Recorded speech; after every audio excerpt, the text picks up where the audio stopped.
જ્યારે એક વ્યક્તિ મોક્ષ માર્ગ પર આગળ વધવાનું નક્કી કરે છે ને, ત્યારે ગઈકાલે આપણે સમ્યક પરાક્રમનો 73 બોલમાંથી એક બોલ શીખ્યો, સંવેગ. મને પ્રભુને પ્રેમ કરતા આવડે ને, એ હોય છે સંવેગ. જેમ જેમ પરમાત્મા પ્રત્યેનો પ્રેમ વધતો જાય ને, એમ ધર્મ પ્રત્યેની ધર્મ ભાવનાઓ વધતી જાય છે. ચંદનબાળા પરમાત્માને જેમ જેમ પ્રેમ કરવા લાગે ને, એમ એને થવા લાગે, એને એવો વિચાર આવવા લાગે કે જે પ્રભુએ કર્યું છે ને, એવું જ મારે કરવું જોવે. આપ બધા સાથે શું થયું છે? જેમ જેમ સંતો, ગુરુદેવ, પરમાત્મા પ્રત્યેનો આપનો સંવેગ ભાવ વધતો જાય છે, ત્યારે શું થવા લાગે? ત્યારે આપને કેવા પ્રકારના વિચાર આવવા લાગે? નીતા દીદી, આપને શું એવું જ લાગતું હશે ને કે જેવું મારા ગુરુદેવ કરે છે એવું મારે કરવું છે? જેવી જ્ઞાન આરાધના તેઓ કરે છે એવી જ્ઞાન આરાધના મારે કરવી છે. જેવી તપ આરાધના તેઓ કરે છે એવી તપ આરાધના મારે કરવી છે. જેવી શાસન પ્રભાવના તેઓ કરે છે એવી શાસન પ્રભાવના મારે કરવી છે. હંમેશા માટે જ્યારે વ્યક્તિની અંદર પ્રેમ જાગે ને, ત્યારે તેને સૌથી પહેલાં આપવાનો વિચાર જાગે છે. હું એવું શું કરી શકું, હું એમના જેવું ક્યારે બની શકીશ, એવો વિચાર જાગે છે. અને માટે જ ભગવાને સૌથી પ્રથમ ફર્સ્ટ બોલ સમ્યક પરાક્રમના મોક્ષમાં જવાના 73 માર્ગમાંથી ફર્સ્ટ માર્ગ બતાડી દીધો, સંવેગનો. સપોઝ આપ બધાને આપના સિટીનું સૌથી ટોલેસ્ટ બિલ્ડિંગ ક્લાઇમ્બ કરવું હોય તો શું વે છે? Always there are 2 ways. એક છે આપણે સ્ટેરકેસથી ક્લાઇમ્બ કરી શકીએ, અને એક છે આપણે એલિવેટરને લઈ શકીએ. We can choose elevator. બંને વેથી આપણે ઉપર સુધી પહોંચી શકીએ છીએ. બટ ડિમ્પલ દીદી, અગર હું આપને પૂછું which way would you choose, કયો વે વધારે ઇઝી હશે? ઓફકોર્સ એલિવેટરનો. ફર્સ્ટ વેમાં આપને પોતે મહેનત કરવી પડશે, પોતે એક પગથિયાં ચડવાની મહેનત કરવી પડશે.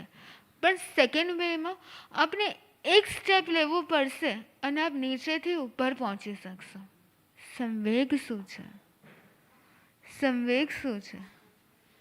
સંવેગ ઇઝ લાઈક એન એલિવેટર. જ્યાં તમારે એક સ્ટેપ લેવાનો છે સમર્પણતાનો. One step you have to take just to give away your soul. અને આપ ચેક કરજો, આપનું આત્મા ઉત્થાન થયા વગર રહેશે નહીં. ભગવાન કહે છે કે જેનામાં સંવેગ ભાવ હોય ને, એ ક્યારેય નવા કર્મનો બંધ ન કરે. ભગવાન કહે છે જેનામાં સંવેગ ભાવ હોય ને, એનામાં ગુણ પ્રગટ્યા વગર રહે જ નહીં. સંવેગ, સમ પ્લસ વેગ. એક આત્માનું પરમાત્મા પ્રત્યેનું એક એવું આકર્ષણ જેના કારણે જે પરમાત્મા તત્વએ મહેનત કરી, પુરુષાર્થ કરી જે પામ્યા હોય ને, તે સહજતાથી એ પર્સન જેનામાં સંવેગ હોય ને એ પામી શકતો હોય છે. સંવેગ. આજ સુધી અગર હું આપને પૂછું કે કેટલા આત્માઓ મોક્ષમાં ગયા છે, 1, 2, 3, 4, 24, 25, 500, 1000, 25,000, 50,000, 1 લાખ, 2 લાખ, 50 કરોડ, 3 કરોડ, કેટલા આત્માઓ મોક્ષમાં ગયા છે? અનંત.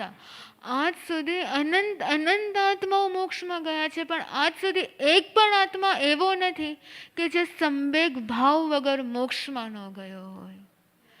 સંવેગનું જ્યારે તીવ્રતા પ્રગટ થાય ને, સંવેગની જ્યારે આપણી અંદરની ઝંખના પ્રગટ થાય ને, એટલે જ આપણો મોક્ષનો માર્ગ, કલ્યાણનો માર્ગ ખુલી જતો હોય છે.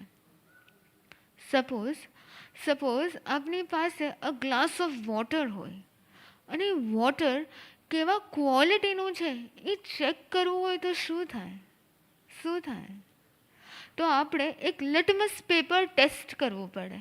આજકાલ એવા ડ્રોપ્સ પણ આવે છે કે જે આપણે વોટરમાં એડ કરીએ ને તો આપણને ખબર પડી જાય કે વોટરની ક્વોલિટી શું છે, એ કેટલું એસિડિક છે, એ કેટલું એલ્કલાઇન છે, એ કેટલું ન્યુટ્રલ છે. એક કામ કરીએ, let's do it practical. I have a glass of water with me. અને એમાં આપણે ફ્યુ ડ્રોપ્સ એડ કરીએ છીએ ટુ ચેક વેધર આ વોટર કેવું છે.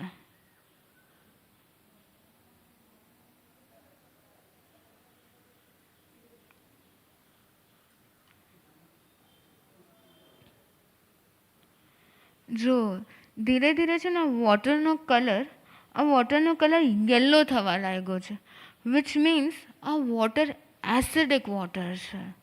The color of the water is turning into yellow, which means the water is acidic. Similarly, તમારા બધાના લાઈફમાં પણ એક સંવેગનું પાત્ર છે. બટ તમને લોકોને કેવી રીતે ખબર પડશે કે આ સંવેગનું પાત્ર જે છે તેના સાથે હું એકચ્યુઅલી સંવેગ ભાવમાં છું કે રાગ ભાવમાં છું? કેવી રીતે ખબર પડશે? ક્લોઝ યોર આઈઝ અને ચેક કરો. આપમાંથી કેટલા ભાવિકોને એવું લાગે છે કે મારો ગુસ્સો જેટલો પહેલાં હતો એના કરતાં ઘણો જ ઓછો થઈ ગયો છે? Rays your hands.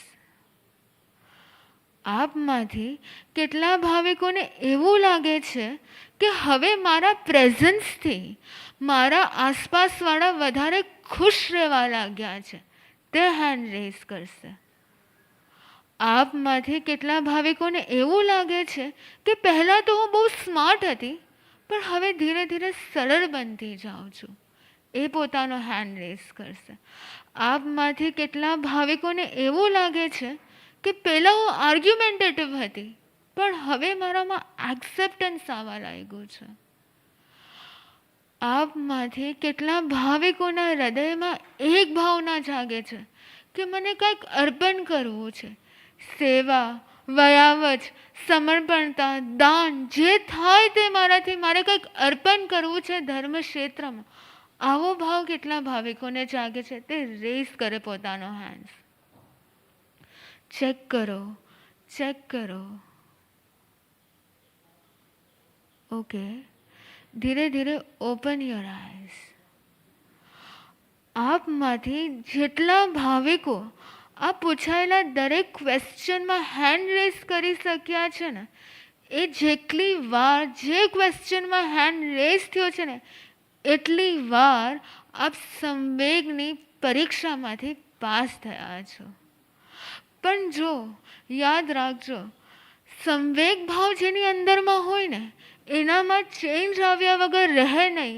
અને જેના અંદર ચેન્જ નથી આવતો પછી ભલે ને તે ધર્મક્ષેત્રમાં વર્ષોના વર્ષો આવે ને તો એનામાં સંવેગ ભાવ હોય નહીં.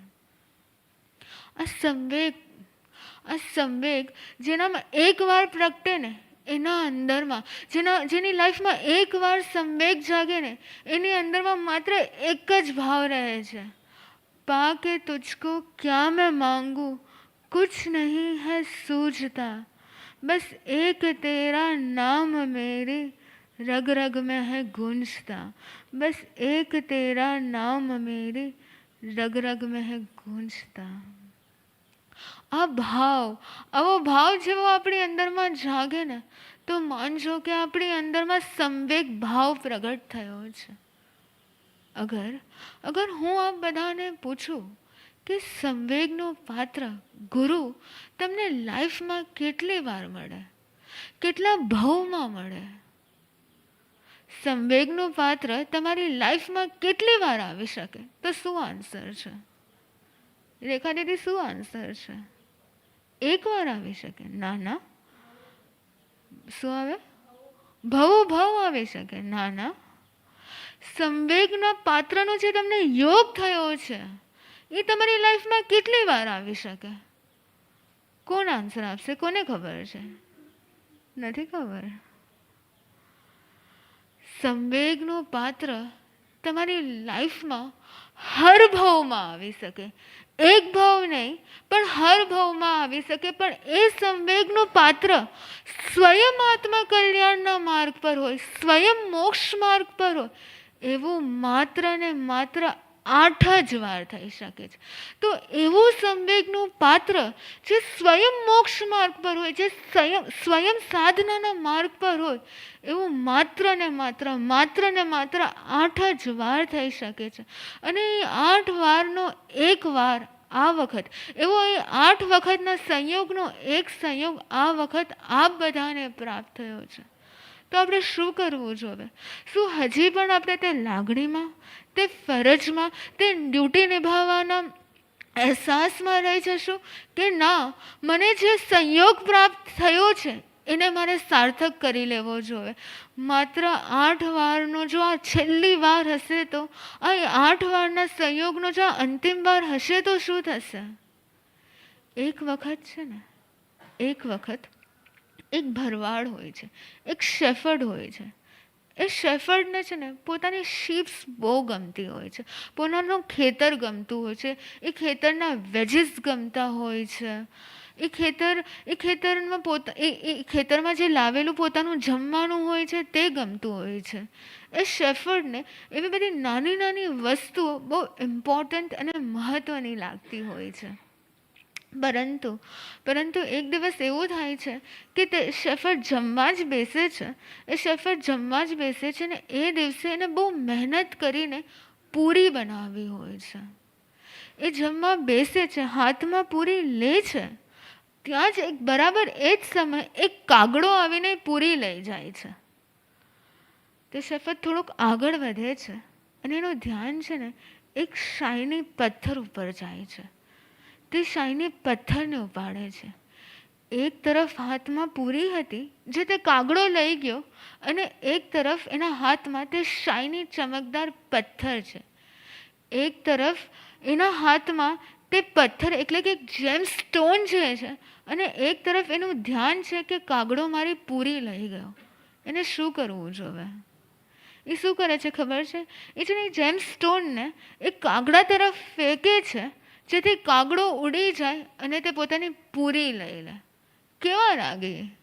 કેવું લાગે? એ પોતાના પ્રાપ્ત થયેલું રત્ન ફેંકે છે જેથી તે પૂરીને ગ્રહણ કરે. ક્યાંક આપણે બધા પણ આવું જ નથી કરતા હોતા? કેટલા ભાવિકોને લાગે છે કે હું પણ ક્યાંક ને ક્યાંક આવું જ કરતી આવી છું. જે ગુરુ આપણા ભાવનું પરિભ્રમણ કટ કરાવી શકે છે, જે ગુરુ આપણને મોક્ષ સુધી પહોંચાડી શકે છે, આવ્યા બાદ સુખની પ્રાપ્તિ કરાવી શકે છે, એ ગુરુ પાસે આવીને આપણે માત્ર આપણી ઈચ્છા પૂરી થાય એવું ઈચ્છીએ છીએ. જે ગુરુ આપણને મોક્ષની પ્રાપ્તિ કરાવી શકે છે, એ ગુરુ પાસે આવીને આપણે માત્ર ને માત્ર આ ભાવમાં સુખી કેવી રીતે થઈ શકે એવું ઈચ્છીએ છીએ. ગુરુદેવ અમને ઓલવેઝ સમજાવતા હોય છે કે તાજમાં આવીને છે ને ક્યારેય ચા ન પીવી જોઈએ. એવી જ રીતે ગુરુદેવ પાસે ગુરુનો યોગ થાય, સંવેગના પાત્રનો યોગ થાય, તો માત્ર શું આપણે આ ભાવ પરભાવની સુખ સામગ્રીઓ માંગશું? ભગવાને છે ને અલગ અલગ માટી કીધી છે. કોઈક લાલ માટી હોય, કોઈ ગ્રીન માટી હોય, કોઈ કાળી માટી હોય, કોઈ દરિયાની માટી હોય. પણ જો મરચાં ઉગાડવા હોય ને તો તે ગોંડલની માટીમાં મરચાં ઉગે, પણ દરિયાની માટીમાં મરચાં ન ઉગે. એવી જ રીતે અમુક બીજ જે માટીમાં રોપાયા માટે બન્યું હોય ને તે જ માટીમાં વિકાસ પામી શકે. એવી જ રીતે તમને જો ગુરુનો યોગ થયો હોય, તમને લાગતું હોય કે આ ગુરુ છે મારા, તો ગુરુની એક દ્રષ્ટિ, એક ઉપદેશ, એક આદેશ જ તમારું એવો વિકાસ કરાવી શકે કે તમે મોક્ષ સુધી પહોંચી શકો. તો આપણે શું કરવું જોઈએ? આપણે તે પૂરી પકડવી જોઈએ કે આપણે તે રત્નને ગ્રહણ કરવા જોઈએ? આજ આપણે સૌ બે હાથ જોડીને એટલી યાચના કરીએ કે જે યોગની પ્રાપ્તિ મને થઈ છે, જે યોગની પ્રાપ્તિ મને થઈ છે, એ યોગ મને છેલ્લે અયોગની દિશામાં લઈ જઈ શકે, જે મને મોક્ષની દિશામાં લઈ જઈ શકે ને એવી ગુરુદેવ આપ અમારા ઉપર કૃપા વર્ષાવો, એવું આપ અમારા ઉપર કૃપા વર્ષાવો.